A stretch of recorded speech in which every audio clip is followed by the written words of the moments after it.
Eyebrows ತುಂಬ dark ಆಗಿರಬೇಕು, ತುಂಬ ಥಿಕ್ ಆಗಿರಬೇಕು, ಬ್ಲ್ಯಾಕ್ ಆಗಿರಬೇಕು ಅಂತ ಆಸೆ ಪಡ್ತಾರೆ. ಹಾಗೆ ಐ ಲ್ಯಾಶಸ್ ಕೂಡ, ರೆಪ್ಪೆಯ ಕೂದಲು ಏನಿದೆ ಅದು ಖಂಡಿತವಾಗ್ಲೂ ಬ್ಲ್ಯಾಕ್ ಆಗಿರಬೇಕು, ಥಿಕ್ ಆಗಿರಬೇಕು ಅಂತ ಎಲ್ರಿಗೂ ಆಸೆ ಇರುತ್ತೆ. ಬಟ್ ಅದು ನ್ಯಾಚುರಲ್ ಆಗಿ ಮನೆಯಲ್ಲಿ ಸಿಗುವ ಸಾಮಗ್ರಿಗಳನ್ನು ಯೂಸ್ ಮಾಡಿಕೊಂಡು ಹೇಗೆ ಮಾಡ್ಕೊಳ್ಳೋದು ಅಂತ ನೋಡೋಣ ಬನ್ನಿ. ಮನೆಯಲ್ಲೇ ಐಬ್ರೋಸ್ ಹಾಗೂ ಐ ಲ್ಯಾಶಸ್ ಎಚ್ ಮಾಡ್ಕೊಳ್ಳೋದಕ್ಕೆ, ಡಾರ್ಕ್ ಮಾಡ್ಕೊಳ್ಳೋದಕ್ಕೆ ಬೇಕಾಗಿರುವ ಸಾಮಗ್ರಿಗಳು ಮೆಂತೆ, ಲವಂಗ, ಕೊಬ್ಬರಿ ಎಣ್ಣೆ, ಹರಳೆಣ್ಣೆ, ವಿಟಮಿನ್ ಇ ಕ್ಯಾಪ್ಸೂಲ್. ನೋಡಿದ್ರಲ್ಲ ವೀಕ್ಷಕರೇ, ಮನೆಯಲ್ಲೇ ಐಬ್ರೋಸ್ ಆಗಿರ್ಬೋದು, ಐ ಲ್ಯಾಶಸ್ ಆಗಿರ್ಬೋದು ಥಿಕ್ ಅಂಡ್ ಸ್ಟ್ರಾಂಗ್ ಮಾಡ್ಕೊಳ್ಳೋದಕ್ಕೆ ಯಾವೆಲ್ಲ ಸಾಮಗ್ರಿಗಳು ಬೇಕು ಅಂತ.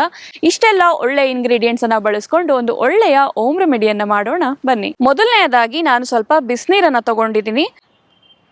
ಒಂದು 2 ಸ್ಪೂನ್ ಅಷ್ಟು ಸಾಕು.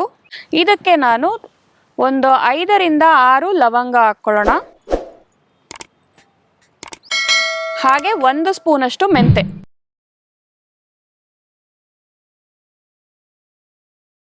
ಇದು ಎರಡನ್ನು ಹಾಕಿ, ಮೆಂತೆ ಮತ್ತೆ ಲವಂಗನ ಹಾಕಿ ಒಂದು 2 ನಿಮಿಷ ಹಾಗೆ ನೀರಲ್ಲಿ ನೆನೆಯೋದಕ್ಕೆ ಬಿಡೋಣ.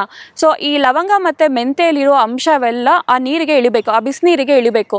ಅದು ಇಳಿದಾದ್ಮೇಲೆ ನಾವು ಆ ಲವಂಗ ಮತ್ತೆ ಮೆಂತೆನ ತಗೊಳ್ಬೇಕಾಗುತ್ತೆ. ಸ್ವಲ್ಪ ಸಾಫ್ಟ್ ಆಗುತ್ತೆ ಆ್ಯಂಡ್ ಅದರಲ್ಲಿ ಇರುವಂಥ ಅಂಶಗಳೆಲ್ಲ ಆ ನೀರಿಗೆ ಟ್ರಾನ್ಸ್ಫರ್ ಆಗುತ್ತೆ.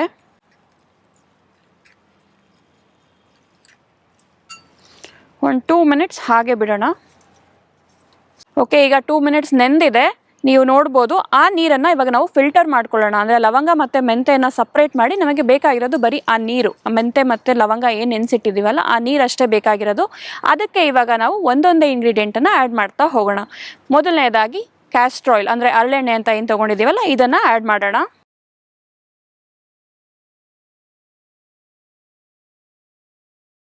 ನಂತರ ಗಟ್ಟಿ ಕೊಬ್ಬರಿ ಎಣ್ಣೆ. ಈ ತೆಳುವಾಗಿರೋದು ಮಾಡಿದ್ರೆ ನಿಮಗೆ ಅದು ಪೇಸ್ಟ್ ಕನ್ಸಿಸ್ಟೆನ್ಸಿಯಲ್ಲಿ ಬರಲ್ಲ. ಸೊ ಗಟ್ಟಿಯಾಗಿರೋದು ತೊಗೊಂಡ್ರೆ ನಿಮಗೆ ನಾರ್ಮಲ್ ಆಗಿ ನೀವು ಐ ಲ್ಯಾಶಸ್ಗೆಲ್ಲ ಹಚ್ಚೋದಕ್ಕೆ ತುಂಬಾ ಈಸಿ ಆಗುತ್ತೆ ಅಂತಲೇ ಹೇಳ್ಬೋದು.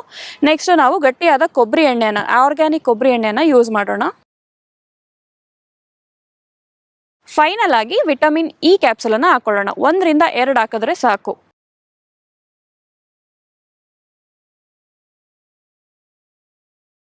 ಸೊ ಇದೆಲ್ಲವನ್ನು ಹಾಕಿ ಚೆನ್ನಾಗಿ ಮಿಕ್ಸ್ ಮಾಡೋಣ.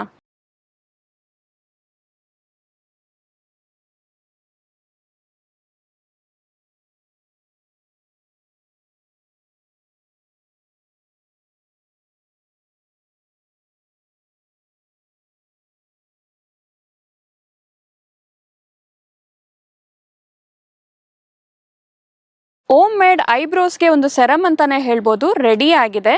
ಸೊ ನೋಡ್ಬೋದು ನೀವು, ಈ ರೀತಿ ಕಾಣುತ್ತೆ. ಒಂದು ಸೆರಮ್ನ ರೀತಿ ಅಥವಾ ಒಂದು ಪೇಸ್ಟ್ನ ರೀತಿ ಒಂದು ಆ ಕನ್ಸಿಸ್ಟೆನ್ಸಿಗೆ ಬಂದಿದೆ. ಇದನ್ನು ನೀವು ಒಂದು ಮಸ್ಕರ, ಎಂಟಿ ಮಸ್ಕರ ಬಾಟಲೇ ಸಿಗುತ್ತೆ ನಿಮಗೆ ನಾರ್ಮಲ್ ಆಗಿ ಅಂಗಡಿಗಳಲ್ಲಿ. ಅದರಲ್ಲಿ ಸ್ಟೋರ್ ಮಾಡಿ ನೀವು 15 ಡೇಸ್ಗಳ ಕಾಲ ಫ್ರಿಜ್ಜಲ್ಲಿ ಇಟ್ಟು ನೀವು ಸ್ಟೋರ್ ಮಾಡ್ಕೊಳ್ಬಹುದು. ಇದನ್ನು ಯಾವ ರೀತಿ ಬಳಸೋದು ಅಂತಂದರೆ, ನೀವು ಆ ಮಸ್ಕರ ಆ ಡಬ್ಬಿಯಲ್ಲಿ ಹಾಕಿದರೆ ಅದರಲ್ಲೇ ಬ್ರಷ್ ಇರುತ್ತೆ. ಸೊ ಅದನ್ನು ತಗೊಂಡು ನೀವು ಐ ಲ್ಯಾಶಸ್ಗೆ ರಾತ್ರಿ ಮಲಗೋದಕ್ಕೂ ಮುಂಚೆ ಐ ಲ್ಯಾಶಸ್ಗಾಗಿರ್ಬೋದು ಮತ್ತು ಐಬ್ರೋಸ್ಗಾಗಿರ್ಬೋದು ಕಂಪ್ಲೀಟಾಗಿ ಹಚ್ಚಿ ವಾಶ್ ಮಾಡೋದು ಬೇಕಾಗಿಲ್ಲ. ರಾತ್ರಿ ಹಾಗೆ ಮಲ್ಕೊಳ್ಳಿ. ಬೆಳಗ್ಗೆ ಎದ್ದು ನಾರ್ಮಲ್ ಆಗಿ ಫೇಸ್ ವಾಶ್ ಮಾಡಿ. ಇದನ್ನ ನೀವು ಜಸ್ಟ್ 15 ಡೇಸ್ ಮಾಡೋದ್ರಿಂದ ನಿಮಗೆ ಎಷ್ಟು ಒಂದು ತಿನ್ನಾಗಿರುತ್ತಲ್ಲ, ಐಬ್ರೋಸ್ ಕಾಣಿಸ್ತಾನೆ ಇಲ್ಲ, ನಾವು ಪೆನ್ಸಿಲ್ ಯೂಸ್ ಮಾಡ್ತಾ ಇದ್ದೀವಿ, ಐಬ್ರೋಸ್ ತುಂಬ ಥಿಕ್ ಆಗಬೇಕು, ಲೆಂತಿ ಆಗಬೇಕು, ಚೆನ್ನಾಗಿ ಬೇಕು ಅಂತಂದರೆ 15 ಡೇಸಲ್ಲಿ ನೀವು ಚೇಂಜಸನ್ನು ನೋಡ್ಬೋದು. ಅದೇ ರೀತಿ ಐ ಲ್ಯಾಶಸ್ ಕೂಡ ನೀವು ಯಾವುದೇ ರೀತಿಯ ಆರ್ಟಿಫಿಷಿಯಲ್ ಐ ಲ್ಯಾಶಸ್ ಬಳಸೋ ಅವಶ್ಯಕತೆನೇ ಇರಲ್ಲ. ಅಷ್ಟು ಚೆನ್ನಾಗಿ 15 ಡೇಸಲ್ಲಿ ಬೆಳೆಯುತ್ತೆ ಅಂತಲೇ ಹೇಳಬಹುದು.